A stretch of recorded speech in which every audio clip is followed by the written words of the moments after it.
नमस्कार साथियों, RPM bridge YouTube channel में आप सभी का बहुत बहुत स्वागत है। इम्पोर्टेंट वन लाइनर की श्रृंखला में आप सभी लोग जल्दी से जुड़ जाइए। श्रृंखला की शुरुआत करते हैं बिना देरी किए हुए। आज की श्रृंखला में टोटल यहाँ पर हमने साथियों 40 क्वेश्चन, बहुत ही इंपॉर्टेंट 40 क्वेश्चन यहाँ पर हमने लिए हैं। तो श्रृंखला की शुरुआत करते हैं और ये श्रृंखला जो है ये बहुत ही महत्वपूर्ण क्वेश्चन की श्रृंखला है। सभी एग्जाम में बार बार रिपीट होने वाले क्वेश्चनों को यहाँ पर हमने लिया है। तो श्रृंखला में अंत तक बने रहिएगा, वीडियो को पूरा देखिएगा, वीडियो को इसको बिल्कुल नहीं करना है।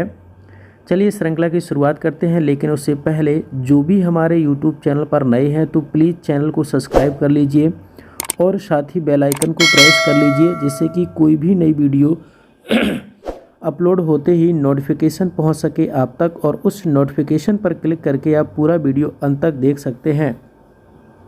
और आप सभी के लिए बहुत ही महत्वपूर्ण सूचना है, वो ये कि हमारे टेलीग्राम चैनल आरपीएम ब्रिज को आप सभी लोग टेलीग्राम चैनल को ज्वाइन कर लीजिए, क्योंकि वहां पर सभी सब्जेक्ट की वीडियो और क्विज और सभी सब्जेक्ट की वीडियो और क्विज और इम्पॉर्टेंट पीडीएफ प्रोवाइड वहां पर कराई जाती है सभी सब्जेक्ट के लिए। फिर वो चाहे आपका यूपी पुलिस का एग्ज़ाम हो या एमपी पुलिस का एग्ज़ाम हो या फिर आपका सुपर टेट का साइकोलॉजी वाला पार्ट हो, यानी कि सभी सब्जेक्ट की, ऐसा कोई सब्जेक्ट नहीं जिसकी वहां पर पीडीएफ, प्रिंटेड नोट्स और आपको वीडियो प्रोवाइड ना कराई जाती हो। तो हमारे टेलीग्राम चैनल आरपीएम ब्रिज को आप सभी लोग सब्सक्राइब कर लीजिए और साथ ही में हमारे यूट्यूब चैनल को भी सब्सक्राइब करना बिल्कुल भी नहीं भूलना है।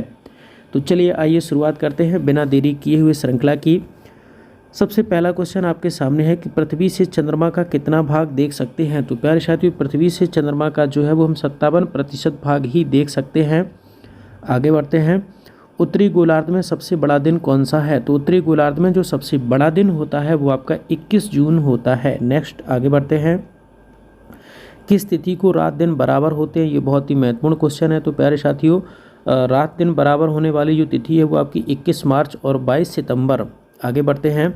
सूर्य द्वारा ऊर्जा देते रहने का समय कितना है। तो सूर्य के द्वारा ऊर्जा जो हमें प्राप्त होती रहेगी वो कब तक होती रहेगी। 1011 वर्ष तक सूर्य द्वारा जो है वो हमें ऊर्जा प्राप्त होती रहेगी। नेक्स्ट आगे बढ़ते हैं क्वेश्चन नंबर 5 के लिए। सौरमंडल का सबसे बड़ा ज्वालामुखी कौन सा है। तो प्यारे साथियों, सौरमंडल का जो सबसे बड़ा ज्वालामुखी है वो आपका ओलिपस मेसी है। नेक्स्ट आगे बढ़ते हैं क्वेश्चन नंबर 6 के लिए। अरोगल ग्रह की खोज कब हुई। तो अरोगल ग्रह की खोज जो है वो 1781 ईस्वी में की गई थी। पृथ्वी द्वारा सूर्य की एक परिक्रमा को क्या कहते हैं। तो पृथ्वी के द्वारा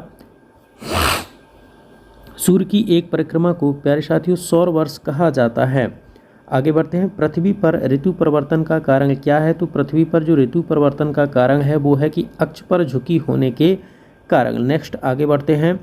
प्लूटो ग्रह की मान्यता कब समाप्त की गई। तो प्लूटो ग्रह की मान्यता जो है वो 24 अगस्त 2006 को जो मान्यता थी, प्लूटो को ग्रह की मान्यता जो दी गई थी वो उसकी मान्यता खत्म कर दी गई। कब खत्म कर दी गई। तो 24 अगस्त 2006 को।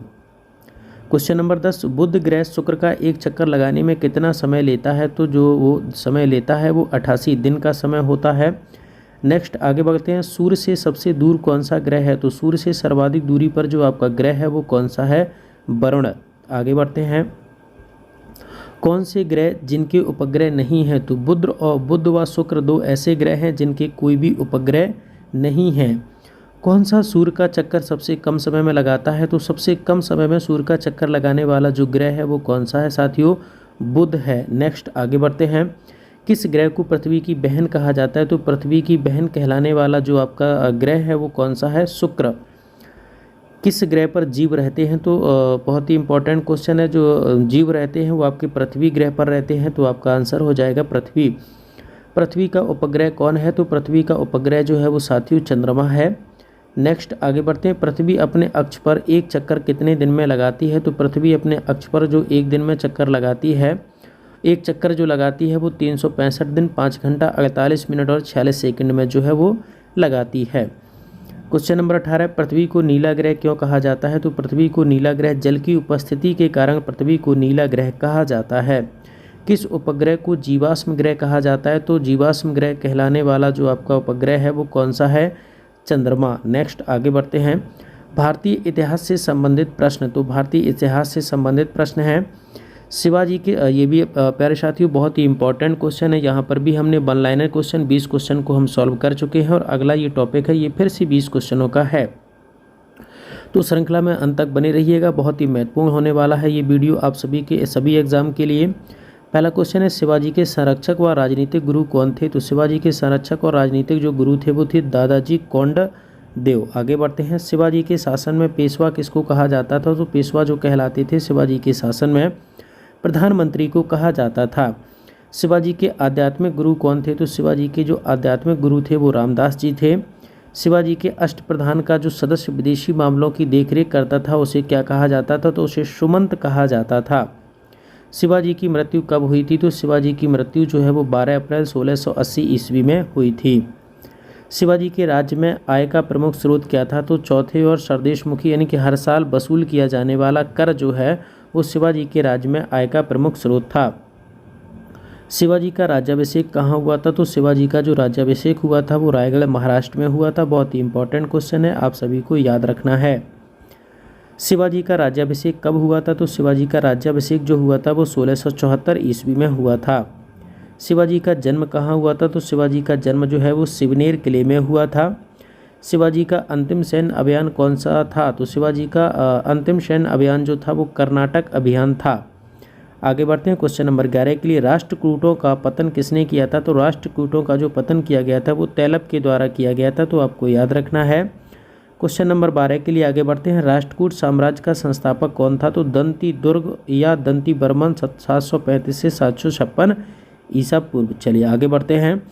रायदासी संप्रदाय की स्थापना किसने की थी? तो रायदासी संप्रदाय की जो स्थापना है वो रैदास यानी कि रविदास जी ने की थी। रामानुज के अनुयायियों को क्या कहा जाता है? तो रामानुज के अनुयायियों को वैष्णव कहा जाता है। इंपॉर्टेंट क्वेश्चन है, काफ़ी बार कई एग्जाम में पूछा गया है। रामचरित नामक ग्रंथ की रचना किसने की थी? तो गोस्वामी तुलसीदास जी महाराज ने की थी। रामचरितमानस के रचयिता किसके समकालीन थे? तो रामचरितमानस के रचयिता जो है वो बादशाह अकबर के समकालीन थे। रामचरित की रचना किसने की थी? तो रामचरित्र की रचना किसने की थी? तो रामचरित की रचना जो है वो संध्याकर नंदी ने की थी। रामकृष्ण मिशन की स्थापना किसने की थी? तो रामकृष्ण मिशन की स्थापना स्वामी विवेकानंद ने की थी। क्वेश्चन नंबर 18 के लिए जितने भी मिशन और जितने भी समाज हैं उसके लिए हमने ऑलरेडी अलग से वीडियो प्रोवाइड करा दिया है, तो प्लेलिस्ट में जाके आप सभी लोग देख सकते हैं।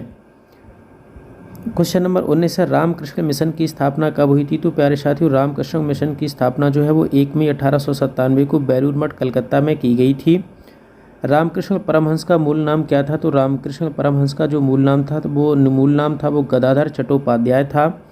तो प्यारे साथियों आज की श्रृंखला में ये 40 बहुत ही महत्वपूर्ण क्वेश्चन हमने यहाँ पर सॉल्व किए। एक बार फिर से आप सभी के लिए आवश्यक सूचना, जो भी हमारे YouTube चैनल पर नए लोग हैं तो प्लीज़ चैनल को सब्सक्राइब कर लीजिए और साथ ही बेल आइकन को प्रेस कर लीजिए।